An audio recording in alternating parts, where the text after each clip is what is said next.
ಎಲ್ಲ ವೀಕ್ಷಕ ಬಂಧುಗಳಿಗೆ ನಮಸ್ಕಾರ. ನಂಬರ್ಸ್ ಅಂತ ಬಂದಾಗ ಭಾಳ ಜನ ಕುತೂಹಲ. ಹೌದು, ನಂಬರ್ಸ್ ನಾವು ಇತ್ತೀಚೆಗೆ ಫಾಲೋ ಮಾಡ್ತಾ ಇದ್ದೀವಿ. ಎಕ್ಸ್ಟ್ರಾರ್ಡಿನರಿ ಎಫೆಕ್ಟ್ ಇದೆ.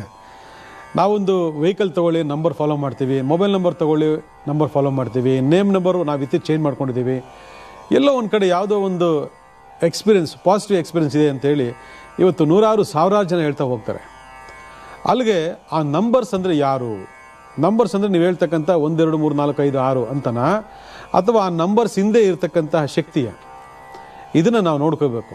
ಇವತ್ತು ಬರೀ ಪ್ಯೂರ್ ನ್ಯೂಮರಾಲಜಿ ಅಂತ ತೊಗೊಂಡಾಗ ನಿಮಗೆ ನಂಬರ್ಸ್ ಅಂತಂದರೆ ಅವರು ಹೇಳ್ತಾರೆ ಹೊರತು, ನಂಬರ್ಸ್ ಹಿಂದೆ ಗ್ರಹಗಳ ಒಂದು ಪೂರಕ ವಾತಾವರಣ ಇದೆ, ಪೂರಕವಾದಂಥ ಶಕ್ತಿ ಇದೆ ಅನ್ನೋ ಬಗ್ಗೆ ಯಾರೂ ಮಾಹಿತಿ ಕೊಡೋದೇ ಇಲ್ಲ ನಿಮಗೆ. ಅಲ್ಲಿಗೆ 1 ಅಂತಂದು ಅಂದ್ಕೊಂಡಿರ್ತೇವೆ ಹೊರತು 1 ಹಿಂದೆ ಸೂರ್ಯ ಇದ್ದಾನೆ, 2 ಅಂತಂದರೆ ಚಂದ್ರ ಇದ್ದಾನೆ ಹಿಂದೆ, 3 ಗುರು ಇದ್ದಾನೆ ಹಿಂದೆ ಅಂತಕ್ಕಂಥದ್ದು ಯಾರು ಹೇಳೋದಿಲ್ಲ ನಿಮಗೆ. ಯಾಕಂದರೆ ಆ ನೋಡೋಂಥ ದೃಷ್ಟಿಕೋನವೇ ಬೇರೆ ಆಗಿರ್ತದೆ. ಆದರೆ ಅದು ಪೂರ್ಣವಾದಂತಹ ನ್ಯೂಮರಾಲಜಿ ಅಲ್ಲ. ಇದನ್ನು ಪ್ರತಿಯೊಬ್ಬರು ಅರ್ಥ ಮಾಡ್ಕೋಬೇಕು. ಅದು ಪೂರ್ಣವಾದಂಥ ಶಾಸ್ತ್ರವೂ ಅಲ್ಲ, ನೆನ್ಪಿಟ್ಕೋಬೇಕು.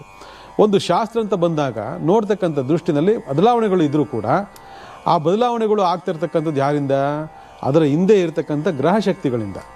ಆ ಗ್ರಹ ಶಕ್ತಿಗಳನ್ನು ನಾವು ಸರಿಯಾದ ರೀತಿಯಲ್ಲಿ ಬಳಕೆ ಮಾಡ್ಕೊಂಡಿಲ್ಲ ಅಂತಂದಾಗ ಗ್ರಹ ಶಕ್ತಿಗಳು ನಮಗೆ ಪೂರಕವಾಗಿ ಕೆಲಸ ಮಾಡ್ತವೋ ಇಲ್ವೋ ಅಂತಕ್ಕ ನಮ್ಗೆ ಯಾಕೆ ಗೊತ್ತಾಗ್ತದೆ?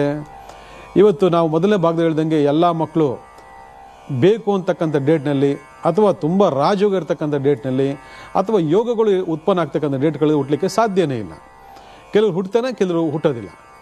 ಹುಟ್ಟಿದರೆ ಅವ್ರು ನಡ್ಕೊಂಡು ಹೋಗ್ತಾರೆ. ಅವ್ರಿಗೆ ಇದೆಲ್ಲ ಏನು ಬೇಕಾಗೇ ಇಲ್ಲ. ನ್ಯೂಮರಾಲಜಿ ಬೇಕಾಗಿಲ್ಲ, ವಾಸ್ತು ಬೇಕಾಗಿಲ್ಲ, ಇದು ಏನು ಬೇಕಾಗಿಲ್ಲ. ಯಾಕಂದ್ರೆ ಬೈ ಬರ್ತ್ ಅವರಿಗೆ ದೇವರು ಆ ಥರ ಹುಟ್ಟಿಸ್ಬಿಟ್ಟಿರ್ತಾನೆ.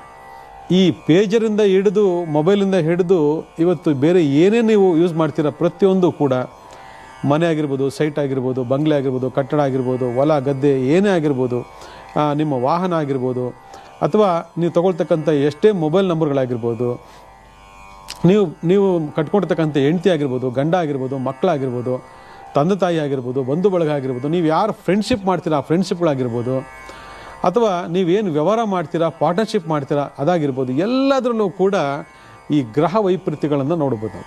ಯಾಕಂದರೆ ಗ್ರಹ ಸಂಯೋಗಗಳನ್ನು ನೋಡ್ಬೋದು, ಗ್ರಹ ಶಕ್ತಿಯನ್ನು ನೋಡ್ಬೋದು, ಗ್ರಹ ಪ್ರಭಾವವನ್ನು ನೋಡ್ಬೋದು. ಅದನ್ನು ನಾವು ಇಂಟ್ರೆಸ್ಟ್ ಬರೋ ಥರ ನಾವೇನು ಮಾಡ್ತೀವಿ, ಗ್ರಹ ಅಂತಂದರೆ ಬಿಡಪ್ಪ ಇದು ಅಸ್ಟ್ರಾಲಜಿ ಆಯಿತು ಅಂದ್ಕೊಂಡ್ಬಿಡ್ತಾರೆ. ಅದನ್ನೇ ನಂಬರ್ಸ್ ಅಂದರೆ ಎಲ್ಲರ ಕಿವಿ ಅರಳಿಬಿಡ್ತದೆ. ನಂಬರ್ಸ್ ಹೌದು, ನೀನು ಯಾವ ನಂಬರು? ನೀನು 1ನೇ ನಂಬರಾ? ನೀನು 2ನೇ ನಂಬರಾ? ನಾನು ಹೆಂಡ್ತಿ 4ನೇ ನಂಬರಪ್ಪ, ನಾನು 8ನೇ ನಂಬರಪ್ಪ, ಆಗ ಬರಲ್ವಂತೆ.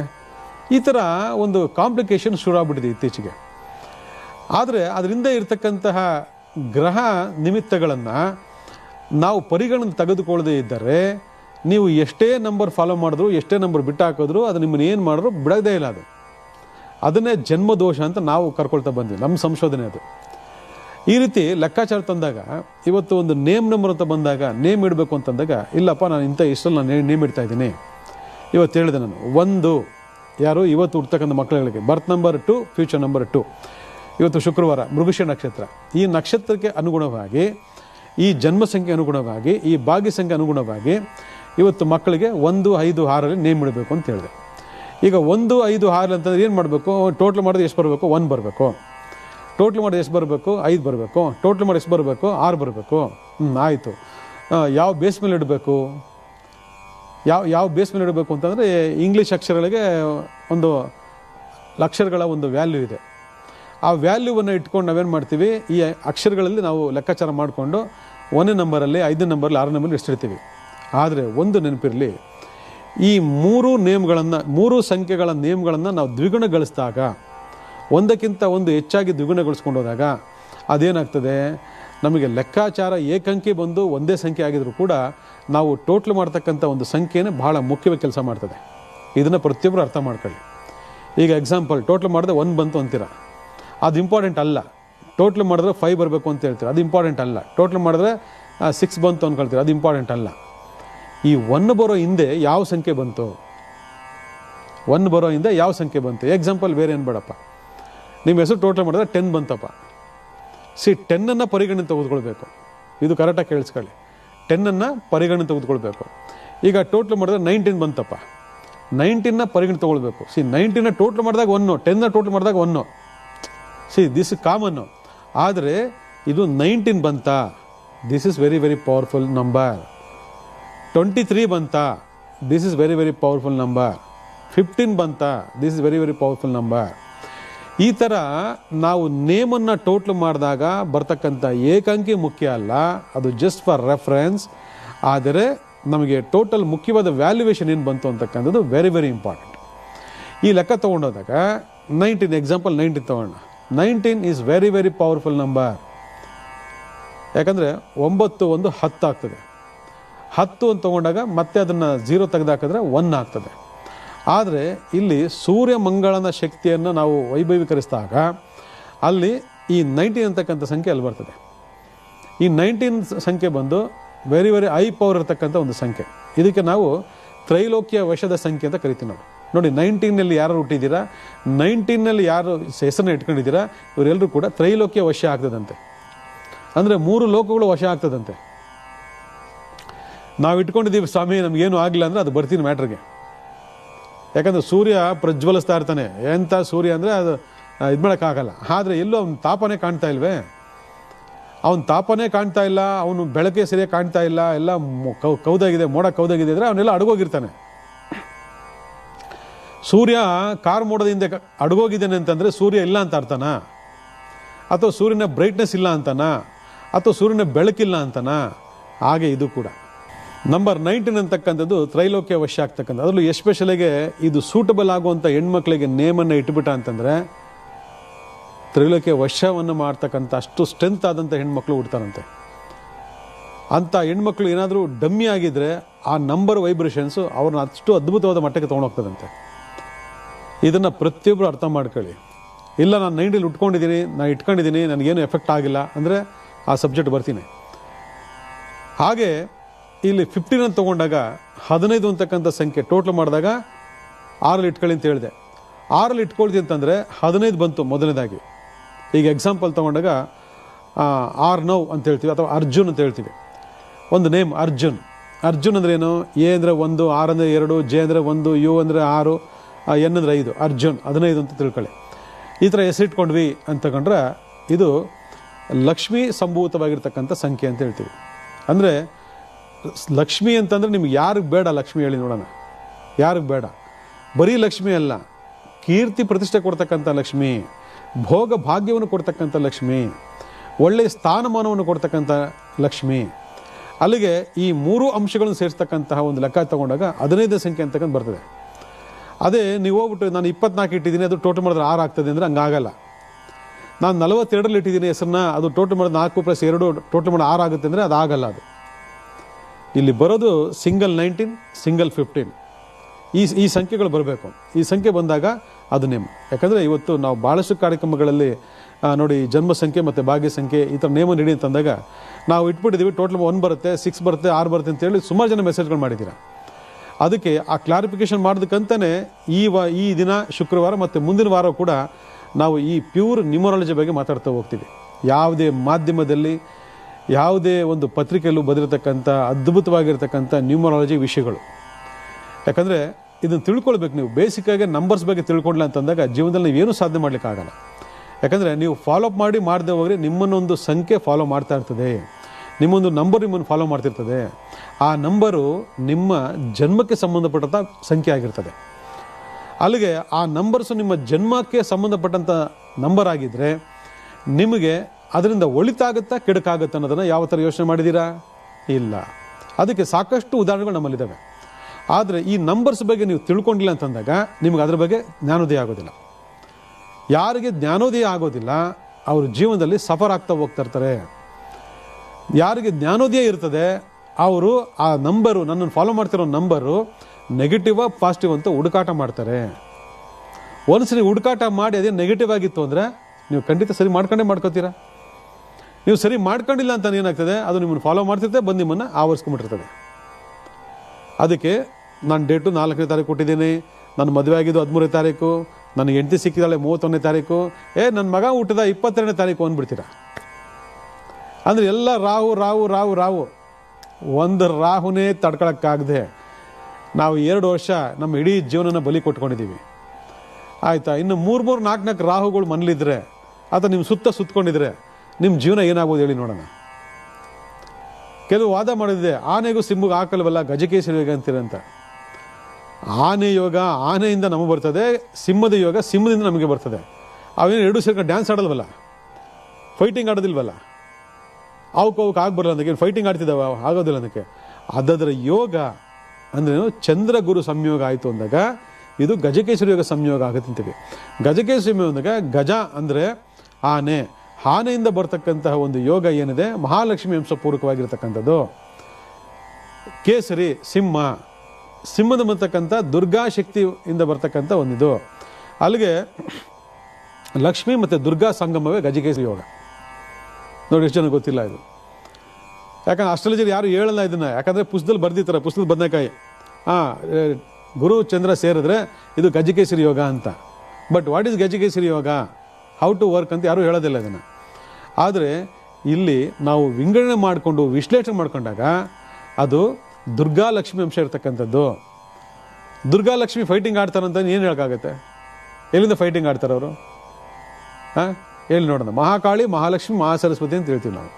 ಅಲ್ಲಿಗೆ ಮಹಾಕಾಳಿ, ಸರಸ್ವತಿ ಬಿಟ್ಟು ಹಾಕಿ ಲಕ್ಷ್ಮಿ ತಗೊಳ್ತೀವಿ ನಾವು. ಅಲ್ಲಿಗೆ ಆ ಎರಡೂ ಅಂಶಗಳು ಗಜಕೇಸರಿಯಿಂದ ಬರ್ತಿದೆ ಅಂತಂದಾಗ ದಿಢೀರನೇ ಒಬ್ಬ ವ್ಯಕ್ತಿ ಮೇಲ್ಕೋಗ್ಬಿಡ್ತಾನೆ, ದಿಢೀರನೇ ಒಂದು ಚಿತ್ರ ಯಶಸ್ವಿ ಆಗ್ತದೆ, ದಿಢೀರನೇ ಒಂದು ಫ್ಯಾಕ್ಟ್ರಿ ಯಶಸ್ವಿ ಆಗ್ತದೆ, ದಿಢೀರನೇ ಒಂದು ಫ್ಯಾಕ್ಟ್ರಿ ಯಶಸ್ವಿ ಆಗ್ತದೆ, ದಿಢೀರ್ ಒಂದು ಜಾಹೀರಾತು ಎಸ್ಟಾಬ್ಲಿಷ್ಮೆಂಟ್ ಆಗೋಗ್ತದೆ. ದಿಸ್ ಇಸ್ ಗಜಕೇಸರಿ ಯೋಗ. ಆದರೆ ನಮ್ಮಲ್ಲಿ ಎಷ್ಟೋ ಜನ ಗೊತ್ತಿಲ್ಲದೆ ನಾವು ನನಗೆ 23 ಬೇಡ, ಇದು ಸರಿ ಇಲ್ವಂತೆ ಅಂಥೇಳಿ ಮಾಡಿದ್ದೆ. ಇನ್ನೊಂದು ನ್ಯೂಮರಾಲಜಿ ಪ್ರಕಾರ ಚಂದ್ರನಿಗೂ ಗುರುಗೆ ಆಗಲ್ಲ ಅಂತ ಕೂಡ ಹೇಳ್ತಾರೆ. ಇಲ್ಲಿ ಇನ್ನೊಂದು ನಿಮಗೆ ಮಂದಟ್ಟು ಮಾಡೋದೇನಂತಂದರೆ ಚಂದ್ರನ ಗುರುಗೆ ಆ ಖಂಡಿತ ಆಗೋದೇ ಇಲ್ಲ. ಯಾಕಂದರೆ ಇವ್ರ ಹೆಂಡ್ತಿ ತಾನೇ ಇವನು ಓಡಿಸ್ಕೊಂಡು ಹೋಗಿದ್ದು. ನಿಮ್ಮ ಹೆಂಡ್ತಿ ನೀವು ಓಡಿಸ್ಕೊಂಡು ಹೋಗ್ಬಿಟ್ರೆ ಯಾರಾದ್ರು ಬಿಟ್ಬಿಡ್ತಾರಾ? ಹಾಗೆಯೇ ಗುರುವಿನ ಹೆಂಡ್ತಿಯನ್ನು ಚಂದ್ರ ಗುರುವಿನ ವೇಷ ಹಾಕಿ ಓಡ್ಕೊಂಡು ಹೋಗಿರ್ತಾನೆ, ಅದೊಂದು ಶಾಪ ಇರ್ತದೆ. ಆದರೆ ಇವರಿಬ್ಬರು ಬಂದು ಏನು ಡ್ಯಾನ್ಸ್ ಆಡೋದು, ಜೊತೆಗೇನು ಸಂಸಾರ ಮಾಡಲ್ಲ. ಯಾರು ಗುರು ಚಂದ್ರ ಬಂದು ಸಂಸಾರ ಏನು ಮಾಡೋದಿಲ್ಲ. ಚಂದ್ರನಿಂದ ಬರ್ತಕ್ಕಂತಹ ಯೋಗ ಫಲಗಳು ಚಂದ್ರ ಕೊಡ್ತಾನೆ, ಗುರುವಿಂದ ಕೊಡ್ತಕ್ಕಂಥ ಯೋಗ ಫಲಗಳನ್ನು ಗುರು ಕೊಡ್ತಾನೆ. ಹಾಗಿದ್ದು ಇವರಿಬ್ಬರು ಜೊತೆಗೆ ಡ್ಯಾನ್ಸ್ ಆಡೋ ಪ್ರಮೇಯ ಬರೋದೇ ಇಲ್ಲ. ಇಲ್ಲಿ ಅವ್ರು ದೂರದಲ್ಲೇ ಇರ್ತಾರೆ. ಆದರೆ ಅವೆರಡರ ಪ್ರಭಾವಗಳನ್ನು ಒಟ್ಟಾಗಿ ಕೊಟ್ಟಾಗ ನಮಗದು ಅದೃಷ್ಟಕರವಾಗಿ ಕೆಲಸ ಮಾಡ್ತದೆ. ಈ ರೀತಿ 15, 19, 23 ಇದರೊಳಗೆ ನೇಮ್ ಇಟ್ಕೊಳ್ತಕ್ಕಂಥದ್ದು ಭಾಳ ಭಾಳ ಒಳ್ಳೆಯದು. ಇಲ್ಲ ನೀವು ಹೇಳ್ದಂಗೆ ನಾವು ಎಲ್ಲೆಲ್ಲೋ ಕೇಳಿ ಏನೋ ಮಾಡಿ 19, 15, 23 ನೇಮ್ ಇಟ್ಕೊಂಡಿದ್ದೀವಿ. But no use. ನೀವು ಹೇಳ್ದಂಗೆ ಯಾವುದೇ ತ್ರೈಲೋಕ್ಯ ವಶ ಇಲ್ಲ, ನೀವು ಹೇಳ್ದಂಗೆ ಯಾವುದೇ ಲಕ್ಷ್ಮೀ ದುರ್ಗಾ ಅಂಶ ಇಲ್ಲ, ನೀವು ಹೇಳ್ದಂಗೆ ಗಜಕೇಸರಿ ಯಾವುದೋ ಇಲ್ಲ ಅಂತಂದರೆ ನಿಮಗೆ ಭಾಳಷ್ಟು ಕಾರ್ಯಕ್ರಮಗಳನ್ನ ಹೇಳ್ತಕ್ಕಂಥದ್ದು ನಮ್ಮ ಸಿದ್ಧಾಂತಗಳು ಏನು ಅಂತಂದರೆ, ನಮ್ಮ ಸಂಶೋಧನೆ ಅಂದ್ಕೊಳ್ಳಿ, ಸಿದ್ಧಾಂತ ಅಂದ್ಕೊಳ್ಳಿ, ರೂಲ್ಸ್ ಅಂದ್ರೆ ಅಂದ್ಕೊಳ್ಳಿ. ಇದು ನಮ್ಮ ರೂಲ್ಸ್ ಹೀಗೆ ಇರೋದು ಅಂತ ಅಂದ್ಕೊಳ್ಳಿ. ಏನು ರೂಲ್ಸ್ ಅಪ್ಪ ಅಂತಂದರೆ, ಆಗಲೇ ಒಬ್ರು ಕೇಳಿದರು ಫೋನ್ ಮಾಡಿ, ಮೆಸೇಜ್ಗಳು ಹಾಕಿದ್ದಾರೆ. ನಾನು ಸೂರ್ಯನ ಸಂಖ್ಯೆಯಲ್ಲಿ ಎಷ್ಟಿಟ್ಕೊಂಡಿದ್ದೀನಿ, ನನಗೆ ಬ್ರೈಟ್ನೆಸ್ಸೇ ಇಲ್ಲ, ನನಗೆ ನೀವು ಹೇಳ್ದಂಥ ಯಾವುದೇ ಚಾನ್ಸಸ್ ಇಲ್ಲ ಅಂತೇಳಿ. ನಾಗಲೇ ಹೇಳಿದ್ನಲ್ವ, ಕಾರ್ ಮೋಡದ ಒಂದು ಉದಾಹರಣೆ ನಿಮ್ಗೆ ಕೊಡಬೇಕಾಗ್ತದೆ. ಸೂರ್ಯ ಪ್ರಜ್ವಲಿಸ್ತಿದ್ದಾನೆ ಡೇನಲ್ಲಿ, ಆದರೆ ಮಂಕಾಗಿದ್ದಾನೆ ಅಂತಂದರೆ ಅವನ ಮೇಲೆ ಕಾರ್ಮೋಡ ಕವಿದಿದೆ ಅಂತ ಅರ್ಥ. ಕಾರ್ಮೋಡ ಸರಿಯವರೆಗೂ ಕೂಡ ಆ ಒಂದು ಸೂರ್ಯನ ಒಂದು ಬ್ರೈಟ್ನೆಸ್ಸು, ಬೆಳಕು, ಪ್ರಖರತೆ ಭೂಮಿಗೆ ಬೀಳೋದೇ ಇಲ್ವಂತೆ, ಅಥವಾ ನಮಗೆ ಗೋಚರ ಆಗೋದಿಲ್ವಂತೆ, ಅಥವಾ ನಮಗೆ ಅನುಭವಕ್ಕೆ ಬರೋದೇ ಇಲ್ವಂತೆ. ಮೋಡ ಮುಚ್ಕೊಂಡಿದೆ ರೀ, ಬೆಳಕೇಲಿ ಅಂತ ನಾವು ಹೇಳ್ತೀವಿ. ಮಳೆ ಬರೋಂಗಿರ್ಬೋದೇನೋ ಅಂತ ಅನ್ಕೊಂತೀವಿ. ಹಾಗಂತ ಸೂರ್ಯ ಇಲ್ಲ ಅಂತ ಅರ್ಥನ? ಸೂರ್ಯ ಇದ್ದೇ ಇರ್ತಾನೆ. ನೀವು ಇಟ್ಕೊಡ್ತಕ್ಕಂಥ 100% ವರ್ಕ್ ಆಗ್ತಿರ್ತದೆ. ಆದರೆ ಕಾರ್ಮೋಡ ಅಂತಕ್ಕಂಥ ಜನ್ಮ ದೋಷಗಳು ನಿಮ್ಮನ್ನು ಆವರಿಸ್ಕೊಂಡಿದ್ರೆ ಯಾವ ಸೂರ್ಯ ತಾನು ಏನು ಮಾಡ್ತಾನೆ ಹೇಳಿ ನೋಡೋಣ? ಸೂರ್ಯನಷ್ಟು ರಾಜ, ಸೂರ್ಯನಷ್ಟು ಬಲಶಾಲಿ, ಸೂರ್ಯನಷ್ಟು ಪ್ರಖರತೆ, ಸೂರ್ಯನಷ್ಟು ಶಕ್ತಿ ಯಾವ ಗ್ರಹಕ್ಕಿದೆ ಹೇಳಿ? ಯಾವ ಗ್ರಹಕ್ಕೂ ಇಲ್ಲ. ಆದರೆ ಒಂದು ಛಾಯಾಗ್ರಹ ಬಂದು ಆವರಿಸ್ಕೊಂಡ್ಬಿಟ್ಟು ಅವನ್ನ ಪೂರ್ತಿ ಮುಚ್ಚಾಗ್ತದೆ ಅಂತಂದರೆ ಅರ್ಥ ಮಾಡ್ಕೊಳ್ಳಿ, ರಾಹು ಸೂರ್ಯಗ್ರಹಣ ಅಂತ ನಾವು ಹೇಳ್ತೀವಿ, ಚಂದ್ರಗ್ರಹಣ ಅಂತ ಹೇಳ್ತೀವಿ. ಆ ಸೂರ್ಯನನ್ನೇ ಮರೆಮಾಚುವಂಥ ಒಂದು ಶಕ್ತಿ ಇರ್ತಕ್ಕಂಥದ್ದು ಆ ಒಂದು ರಾಹುವಿಗೆ. ಅಂತ ರಾಹುವೇ ಇಲ್ಲಿ ಬಲಾಢ್ನಾಗಿರ್ತಕ್ಕಂಥ ಸೂರ್ಯನನ್ನು ಬ್ಲ್ಯಾಕ್ ಮಾಡಿ ಇಡ್ತಾನೆ ಅಂತಂದರೆ ಅದು ನಾವು ಸೂರ್ಯಗ್ರಹಣ ಸಮಯ ಅಂತ ಕರಿತೀವಿ ನಾವು. ಈ ಥರ ಕಾರ್ಮೋಡಗಳು ಕವ್ರಿದ್ಕೊಂಡ್ರೆ ಅದು ಲೆಕ್ಕಾಚಾರ ಅಲ್ಲ, ಆದರೆ ಆ ಬ್ರೈಟ್ನೆಸ್ ಇದ್ದೇ ಇರ್ತದೆ. ಆದರೆ ಇಲ್ಲಿರೋದೇನಪ್ಪ ಅಂತಂದರೆ ಜನ್ಮದೋಷಗಳ ಪ್ರಖರತೆ ನಿಮಗೆ ತೀವ್ರವಾಗಿದ್ದಾಗ ನೀವು ಯಾವ 15 ನೇಮ್ ಇಟ್ಕೊಳ್ಳಿ, 90 ನೇಮ್ ಇಟ್ಕೊಳ್ಳಿ, 23 ನೇಮ್ ಇಟ್ಕೊಳ್ಳಿ, ಏನೂ ವರ್ಕ್ ಆಗಲ್ಲ. ಆಗಿದ್ದಾಗ ಇದನ್ನು ಬಿಡಿಸ್ಕೊಂಡು ಹೊರಗಡೆ ಬಂದು ಸರಿ ಮಾಡ್ತಕ್ಕಂಥ ಪ್ರಕಾರ ಏನು? ಇಲ್ಲಿ ಸಂಖ್ಯೆಗಳನ್ನು ಆಧರಿಸಿ ಹೇಳ್ತಕ್ಕಂಥ ಲೆಕ್ಕಾಚಾರದಲ್ಲಿ ನಾವು ಯಾವುದೇ ಆದಂಥ ಸಂಖ್ಯೆಯನ್ನು ತೊಗೊಳ್ಬೇಕು ಅಂತಂದಾಗ ಆ ಸಂಖ್ಯೆಗೆ ಇರ್ತಕ್ಕಂಥ ಪವರ್ ಇದ್ದೇ ಇರ್ತದೆ. ಆದರೆ ಆ ಪವರನ್ನು ಸ್ಥಾಪನೆ ಮಾಡಿ ತಾತ್ಕಾಲಿಕವಾಗಿ ತಡೆ ಹಿಡಿದು ನಮಗೆ ಜನ್ಮದೋಷಗಳು ಪ್ರಾರಬ್ಧ ಕರ್ಮಗಳಾಗಿ ಪಾಪಗ್ರಹಗಳಾಗಿ ಕೆಲಸ ಮಾಡ್ತಿರ್ತವೆ. ಇದನ್ನು ನಾವು ಅವಾಯ್ಡ್ ಮಾಡಬೇಕು. ಆ ಲೆಕ್ಕ ನೋಡೋಕೆ ಹೋದಾಗ ಭಾಳ ವಿಶೇಷವಾಗಿ ನಿಮಗೆಲ್ಲ ಗೊತ್ತಿರೋ ಪ್ರಕಾರ 19, 1 and 9 ಅಂತಂದರೆ ಇಲ್ಲಿ ಸೂರ್ಯ ಮತ್ತು ಮಂಗಳ, ಸೂರ್ಯ ಮಂಗಳ. ಅದಾದ ಮೇಲೆ 1 and 5 ಅಂತ ತೊಗೊಂಡಾಗ ಇಲ್ಲಿ ಸೂರ್ಯ ಮತ್ತು ಬುಧ ಗ್ರಹ, ಬುಧಾದಿತ್ಯ ಯೋಗ. ಇಲ್ಲಿ ಗಜಕೇಸರಿ ಯೋಗ, ಚಂದ್ರ ಮತ್ತು ಗುರುವಿನ ಗಜಕೇಸರಿ ಯೋಗ. ಅದೇ ಥರ ತೊಗೊಂಡಾಗ ಈ 1, 3, 5, 2 ಇವೆಲ್ಲ ಡಿವೈನ್ ನಂಬರ್ಸ್ ಅಂತ ಕರಿತೀವಿ. ನೀವು ಜೀವನದಲ್ಲಿ ಏನೇ ಒಂದು ಸಂಪಾದನೆ ಮಾಡಬೇಕಂದ್ರೂ ಕೂಡ, ಏನೇ ಒಂದು ಆಡಳಿತ ಮಾಡಬೇಕಂದ್ರೂ ಕೂಡ, ಅಥವಾ ಏನೇ ಒಂದು ಯೋಗ ಪ್ರಾರಬ್ಧ ಯೋಗ ಬರಬೇಕು ಅಂತಂದಾಗ ಈ 1, 3, 5, 2 ಇರಬೇಕು. ಇದಿಲ್ಲ ಅಂದರೆ ಭಾರಿ ಕಷ್ಟ ಆಗ್ಬಿಡ್ತದೆ. ಹಾಗೆಯೇ ಡೇಟ್ ತೊಗೊಂಡಾಗ 5, 14, 23, 6, 15, 24 ಮತ್ತು 1, 10, 19 ಈ ಸಂಖ್ಯೆಗೆ ಅನುಗುಣವಾಗಿ ಶುಭಕಾರಕ ಗ್ರಹಗಳ ಒಂದು ಸಂಯೋಗ ಆಯಿತು ಅಂತಂದಾಗ ನಿಮಗೆ ಇಲ್ಲಿ ಯಾವನೇ ಒಂದು ಮಾಡೋಕ್ಕೋದ್ರೂ ಕೂಡ ಇದರೊಳಗಡೆ ಇರಬೇಕು. ಇದನ್ನು ಬಿಟ್ಟು ನೀವೇನಾದರೂ 8 ಮತ್ತು 26 ಮತ್ತು 13, 29 ಈ ಸಂಖ್ಯೆಗಳನ್ನ ಏನಾದರೂ ಫಾಲೋ ಅಪ್ ಮಾಡ್ತು, ಅಥವಾ ಆ ಸಂಖ್ಯೆಗಳದ್ದು ಹುಟ್ಟಿದ್ದು ಆ ಸಂಖ್ಯೆಗಳು ನಿಮ್ಮ ಹೆಸರು ಇದೆ ಅಂತಂದರೆ ಅದು ತುಂಬ ನೆಗೆಟಿವ್ ಆಗಿ ಕೆಲಸ ಮಾಡ್ತದೆ. ಇದನ್ನು ಪ್ರತಿಯೊಬ್ಬರು ಅರ್ಥ ಮಾಡ್ಕೋಬೇಕು. ಯಾಕಂದರೆ ಇದು ಅರ್ಥ ಮಾಡ್ಕೊಳ್ಳದೆ ಭಾಳ ಜನ ಏನು ಮಾಡ್ತಾರೆ ಅಂದರೆ ಆ ಸಂಖ್ಯೆಗಳ ಅರಿವಿಲ್ಲದೆ ಏನು ಮಾಡ್ತಿರ್ತಾರೆ, ಇದ್ರ ಬಗ್ಗೆ ಭಾಳಷ್ಟು ಒಂದು ವಿಚಾರಗಳನ್ನು ಮಾಡ್ಕೊಳ್ಳದೆ ಆ ಪ್ರಭಾವಕ್ಕೆ ಒಳಗಾಗಿ ಅದೃಷ್ಟನ ಹಾಳು ಮಾಡಿಕೊಂಡು ಅನುಭವಿಸ್ತಾ ಇರ್ತಾರೆ. ಇಲ್ಲಿ ನೀವೆಲ್ಲ ತಿಳ್ಕೊಬೇಕಾದ್ರೆ ಏನಪ್ಪ ಅಂತಂದರೆ ನಿಮ್ಮ ನೇಮ್ ನಂಬರ್ ಫಸ್ಟು ಈ ನಂಬರ್ಲಿ ಇದೆಯಾ ಇದನ್ನು ಚೆಕ್ ಮಾಡ್ಕೊಳ್ಳಿ. ಯಾವುದು 19, 15, 23 ಈ ನಂಬರ್ಲಿದೆ, ಚೆಕ್ ಮಾಡ್ಕೊಳ್ಳಿ. ಇನ್ನು ಇದಕ್ಕೆ ಮೀರಿದ ಇನ್ನೊಂದು ಅದೃಷ್ಟಗಳಿದ್ದಾವೆ, ಯೋಗಕಾರಕ ಅದೃಷ್ಟಗಳು ತಿಳ್ತೀವಿ. ಅದು 41, 55, 51 ಇವೆಲ್ಲ ಅದು ಎಕ್ಸ್ಟ್ರಾರ್ಡ್ನಾಗ ಹೋಗ್ತದೆ. ಆದರೆ ಬೇಸಿಕ್ಕಾಗಿ ನಮ್ಗೆ ಬೇಕಾಗಿರ್ತಕ್ಕಂಥದ್ದು ಭಾಳ ಮುಖ್ಯವಾಗಿ ಈ ಯೋಗಗಳು. ಈ ಯೋಗಗಳು ನಮಗೆ ಇನ್ನೊಂದಷ್ಟು ಹೆಚ್ಚಾಗಿ ಬೇಕು ಅಂದಾಗ ನಾವು ಆ ಯೋಗಗಳ ಕಡೆ ಗಮನ ಕೊಡಬೇಕು. ಅದು ದೊಡ್ಡ ಯೋಗಗಳು, ಇದು ಬೇಸಿಕ್ಕು. ಈ ಬೇಸಿಕ್ಕು ನಾಲೆಡ್ಜೇ ನಮಗಿಲ್ಲ ಅಂತಂದಾಗ ನಮಗೇನಾಗ್ತದೆ, ನಾವು ಮಾಡ್ತಕ್ಕಂಥ ಯಾವುದೇ ಪ್ರಯತ್ನಗಳು ಏನಾಗ್ತದೆ, ಈ ಕೆಟ್ಟ ಅಂಶಗಳು ನಮ್ಗೆ ತಡೀತಾ ಇರ್ತದೆ. ಈಗ ಎಕ್ಸಾಂಪಲ್ ತೊಗೊಂಡಾಗ ಈ ಜನ್ಮದೋಷ ಅಂತ ಕಳ್ತೀವಿ. ಜನ್ಮದೋಷ ನಾವು ಹಲವಾರು ಜನ್ಮದೋಷವನ್ನು ಹೆಸರಿಸ್ಬೋದು.